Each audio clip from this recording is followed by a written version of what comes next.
like to welcome Arthur Kanegis. Thank you, Arthur, for being with us on this year's Day of Peace, organized here in Ojai from International Cities of Peace. And the UN theme this year is Shaping Peace Together. And I think you're just so inspiring and such an amazing peace builder that we thought we would like to hear your voice here. But I learned first about you when I saw the documentary, The World is My Country, about Garry Davis. And I have to say, actually, when I was in the 1980s in Berlin, I heard the first time the world is my country, and by the famous violinist Yehudi Menuhin. He announced himself, I am a world citizen. I was young and I thought, yes, that's me. And he was the first Jewish musician who returned to Germany in 1947 and years later to play with the Berlin Philharmonic Orchestra as an act of reconciliation and peace building. Can I jump in to just add a second there before we get to the bio that Garry knew Yehudi personally. He gave him a world passport, and he was part of that wonderful adventure of him declaring himself a citizen of the world. Beautiful. Beautiful. Okay, so I'm going to read Arthur's bio so everyone has a real sense of some of the depth of the work that he's done for peace. So, as you heard, he produced The World is My Country about the amazing adventures of world citizen #1, Garry Davis, who I happened to meet in the mid-90s. So we're all connected here. He hosts the People-Powered Plant podcast and founded Future Wave, Inc., a nonprofit organization dedicated to shifting our culture of violence to a culture of peace. He's also the producer of War Without Winners, narrated by Paul Newman and filmed by Haskell Wexler, and produced a Paul Newman PSA that ran after the 1983 ABC TV special, The Day After. He was also a researcher on The Day After, providing the crew with nuclear war bomb damage effects, different distances from the epicenter, so the production crew could accurately design the sets. 100 million Americans watched it, and over 200 million in the Soviet Union. Ronald Reagan credits it with convincing him that nuclear war was unwinnable, leading to his negotiating and signing arms limitation agreements with the Soviet Union.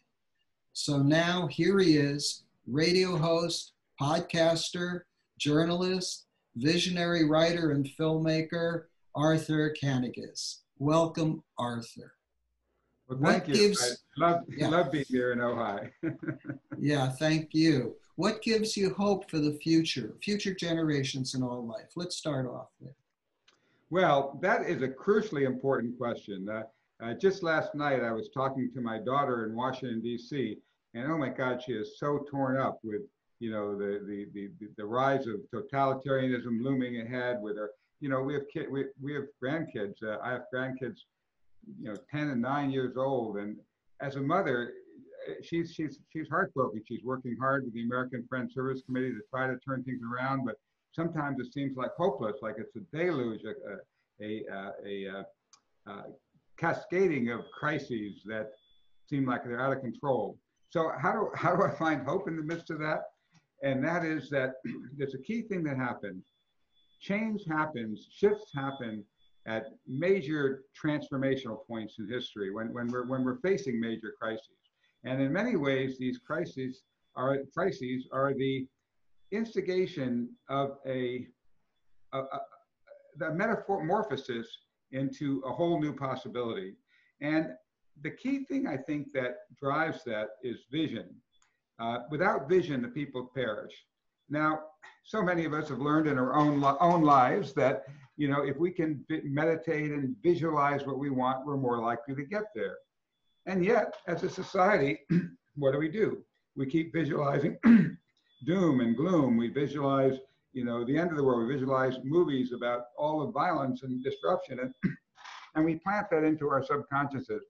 I think that the thing we need to turn it around is to spark a vision. And that's the kind of thing Garry Davis did. He had a vision that if we lift our sights up to being citizens of the world, all these insurmountable problems become eminently solvable.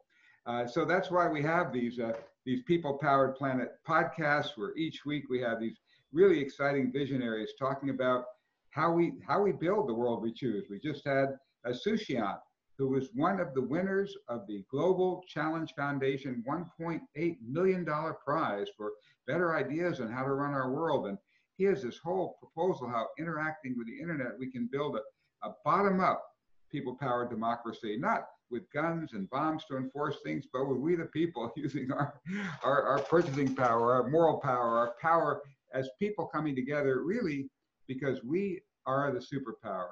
We the people are the superpower, but we don't recognize it because we're locked in these little boxes called nation states that divide up our one planet. And so, you know, the corporations are acting globally, and we're stuck in those boxes. And so they've moved to becoming the ones on top in control, and they can, you know, money controls our politicians and so on, and people try to force it back under. But the key really is for us to recognize we're world citizens and take our rightful place on top of our planet as the rightful governors of planet Earth. Beautiful, beautiful. Yeah, just when we come to a place where we recognize that there's just one humanity, we immediately want to act in compassion and generosity and care for each other. So, and I think that's exactly right. And I think the key is that people have that compassion on an individual basis. And yet we haven't found a way to institutionalize that. You know, when I was working on the nuclear war research for the day after, the more I researched how close we were to nuclear war and what a hair trigger it was, and even when I go back to that today and find out we've moved from, you know, from the Fulton atomic scientists' doomsday clock saying 7 minutes to midnight to now, you know, 100 seconds from midnight. We're getting a midnight of total destruction of all that we know and love. And what's happened is when you study all that, you can start drowning in an ocean of darkness. And I found myself doing that, and it takes away all your energy, it drains you. But then I thought back to a song that we would sing when we were in Quaker meeting as kids, and it's the George Fox song, and it says, you know, there's a light that was shining when the world began, and a light that is shining in the heart of man.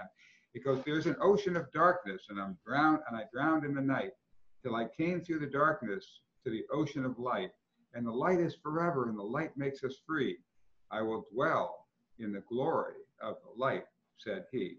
George Fox, the founder of the Quakers. And you know, he was living at a time where people were being thrown in dungeons for what they believed in and being killed and facing horrible oppression. And yet, just like Nelson Mandela from inside jail, he sparked that light, and that light that lit a candle that began to spread out to the world. And when we look at it, at the same time that we're drowning in that ocean of darkness, if we click our thinking a second, we're in an ocean of light. Everywhere we look around the world, people are helping each other, helping families, support. There's a silly, uncountable number of nonprofits working to do good in the world. There's people coming together at the United Nations to outlaw nuclear weapons, to have the whole you know, UN development goals. There's just everywhere you look, there's flowers blooming, plants growing, you know, the earth regenerating when things get destroyed. And I realized that we can dwell in that ocean of darkness and drown, or dwell in that ocean of light and create that hope and that vision that will actually propel us into the people-powered planet. Yeah, this is what, I'm sorry, go ahead, Lisa. I really love what you're saying, that we need a vision and that we need the hope, and always remember there is the light, there is the beauty, and we are just part of nature, and that nature shows us every day, every morning, the birds and the greenness, and then humans who, we are the people, like you say, we are the people. And yeah, we need that more than ever, and to remember who we are, why are we here, and that we have just this planet. We're this human family. Well, what you said is key. We are the people. And what's happened is, you know, the Declaration of Independence says it is the right of the people to institute new governance. It says in the Universal Declaration of Human Rights, signed unanimously by the nations of the world, the will of the people shall be the basis of authority of government. Almost every constitution in the world says that it derives its authority from the will of the people. And so Garry Davis, the fellow we made this movie about, came to an incredible realization. And I'll tell you that realization in a minute, but let me first show you a little clip of what he did. You know, Greta and Leonardo DiCaprio and others have spoken to the nations at the UN. Well, let me show you what Garry did. Hold on a second. I'm going to share my screen here a minute. And we're going to go right here and share. And now take a look at our little trailer for our movie. At a recent sitting of the United Nations General Assembly, there was an astonishing outburst from Mr. Garry Davis, known as World Citizen #1. What I did was I got up before anybody could stop me. There were balcony railings there. I leaped over the balcony railings out to the front where everybody could see me, and I shouted, "I interrupt! I interrupt! I interrupt! In the name of the people not represented here." Well, I started. The nations you represent divide us and lead us to the abyss of total war. What we need is one world. And if you won't do it, step aside.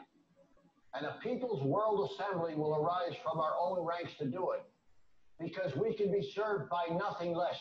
He was an actor, a song and dance man who leapt off the Broadway stage onto the world stage in 1948, taking on cops, border guards, armies, and whole nations, showing us that we don't have to be awed by their props of power and control. We don't have to accept a world ravaged by war and plunging towards environmental disaster. For 65 years, as a citizen of no nation, only the world, Garry Davis made his own props of freedom, demonstrating that we, the people, can tear down the walls of oppression and write our own story. We can build a world that is constructive for all and destructive to none. A world in which all of us can truly say, the world is my country. Okay, so now if people want to see that, they just go to theworldismycountry.com. It's right here on our t-shirts that are available at our store, The World Is My Country. And you can go ahead and watch an abridged version, and also you can click on our store to get the full version and the impact of this exciting story. And so the key thing that I wanted to mention is that after Garry did that interruption to the UN, 5 days later, Eleanor Roosevelt responded in a My Day column across the entire country, went out in her newspaper column. And she said that the UN wasn't really set up to create a government. It was a place where nations could meet and let off steam and, you know, battle of words instead of the battlefield. And she said how much better it would be if Mr. Davis, you know, with his People's World Assembly proposal, how much better it would create a worldwide international government, then a worldwide international government to which people could join. So she kind of turned it back to the people. Now in our film, Garry was like floored, you know, the UN can't do it, I'm supposed to do it. And he went through a long journey, but finally found the spiritual power and strength to be able to actually declare a government of, by, and for the people of the planet. Now it's just a microcosm, but it does put out world passports and creates the vision and the idea of how we the people can actually begin to step into our rightful role as the governors of our planet. We don't have to just knock our heads against the wall stuck inside that nation state box. We can rise above it to have the real power of we the people, the superpower that can create that people-powered planet. Thank you so much, Arthur. That film really transformed Lisa and I. As soon as we saw it, we signed up for our world passports, and we feel that in our hearts, that this is our home. This is the planet. It's you know, there is not just this little small. I mean, even though we have this little community of Ojai, but Ojai is sending a message out to the entire world. So really great thanks for this movie. And we have a copy of the movie, and we'll show it here in Ojai as well. Great. Now also do join us every week, every Wednesday, 10 a.m. Pacific time, for the People Powered Planet podcast.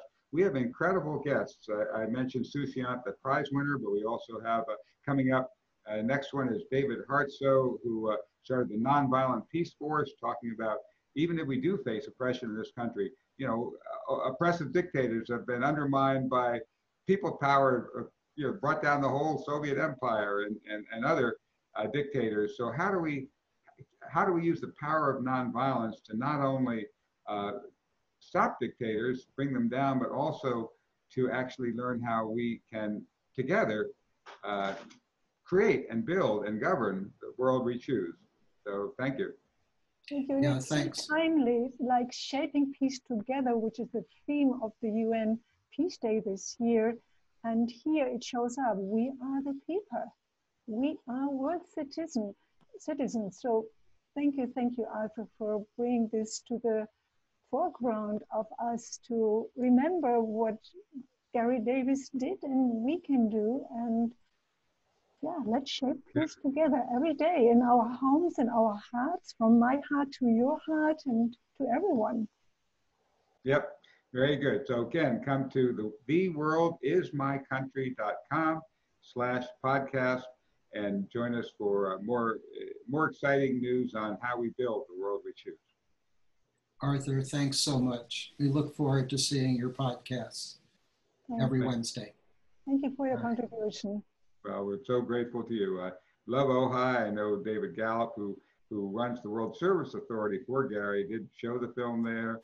Yes. We have a great relation with Ojai. All right. We'll see you soon. Bye. Thank you.